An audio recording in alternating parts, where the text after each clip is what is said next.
ലോകമെമ്പാടും യുദ്ധവിമാനങ്ങളും ആയുധങ്ങളും വിറ്റ് കാശാക്കുന്ന അമേരിക്ക ഇന്ത്യയുടെ ഒരു കമ്പനിയുടെ വളർച്ച കണ്ട് കലിതുള്ളുന്നത് എന്തിനാണ്?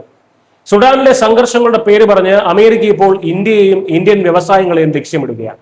സുഡാനിലെ ആഭ്യന്തര യുദ്ധം രൂക്ഷമാക്കാൻ ആയുധങ്ങളും സ്ഫോടക വസ്തുക്കളും നൽകി എന്നാരോപിച്ച് കഴിഞ്ഞ വെള്ളിയാഴ്ചയാണ് അമേരിക്കൻ ട്രഷറി വകുപ്പിന്റെ വിദേശ ആസ്തി നിയന്ത്രണ ഓഫീസ് പുതിയ ഉപരോധം പ്രഖ്യാപിച്ചത്. ഛത്തീസ്ഗഡിലെ റായ്പൂർ ആസ്ഥാനമായി പ്രവർത്തിക്കുന്ന SBL എനർജി ലിമിറ്റഡ് എന്ന ഇന്ത്യൻ കമ്പനിക്കും അതിന്റെ CEO അലോക് ചൗധരിക്കും മേൽ അമേരിക്ക ഉപരോധം ഏർപ്പെടുത്തിയിരിക്കുന്നു. സുഡാൻ സായുധ സേനയുടെ ആയുധശേഖരം പരിപാലിക്കുന്ന കമ്പനിക്ക് സ്ഫോടക വസ്തുക്കൾ എത്തിച്ചു നൽകി എന്നാണ് SBLനെതിരായിട്ടുള്ള പ്രധാന ആരോപണം. ഈ ഇന്ത്യൻ കമ്പനിക്ക് പുറമെ 8 വ്യക്തികൾക്കും മറ്റു ചില വിദേശ സ്ഥാപനങ്ങൾക്കുമെതിരെ അമേരിക്കൻ ഉപരോധമുണ്ട്. സുഡാനിൽ നിലവിൽ സായുധ സേനയും വിമത വിഭാഗമായിട്ടുള്ള റാപ്പിഡ് സപ്പോർട്ട് ഫോഴ്സും തമ്മിൽ രൂക്ഷമായിട്ടുള്ള ആഭ്യന്തര യുദ്ധം തുടരുകയാണ്.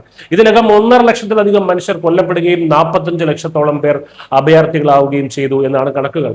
ദാരുണമായിട്ടുള്ള ഈ ആഭ്യന്തര യുദ്ധം രൂക്ഷമാക്കാൻ ഇന്ത്യൻ കമ്പനി സ്ഫോടക വസ്തുക്കൾ നൽകി എന്നാണ് അമേരിക്ക കുറ്റപ്പെടുത്തുന്നത്. എന്നാൽ ഇതിന് പിന്നിലെ യഥാർത്ഥ രാഷ്ട്രീയം മറ്റൊന്നാണ്. ഖനനത്തിനും അടിസ്ഥാന സൗകര്യ വികസനങ്ങൾക്കും ആവശ്യമായിട്ടുള്ള വാണിജ്യ സ്ഫോടക വസ്തുക്കൾ നിർമ്മിക്കുന്ന കമ്പനിയാണ് ഇന്ത്യയുടെ SBL എനർജീസ്.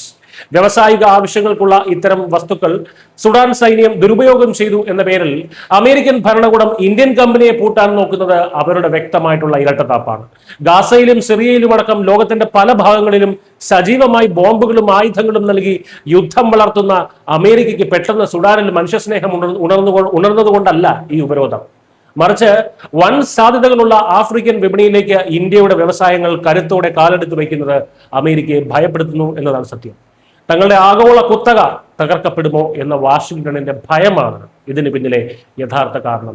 ചുരുക്കത്തിൽ ഇതൊരു മനുഷ്യാവകാശ പ്രശ്നമല്ല, മറിച്ച് ആഗോള ആയുധ വിപണിയിലെ അമേരിക്കയുടെ കച്ചവട താല്പര്യങ്ങളുടെയും അസഹിഷ്ണുതയുടെയും പ്രതിഫലനമാണ്.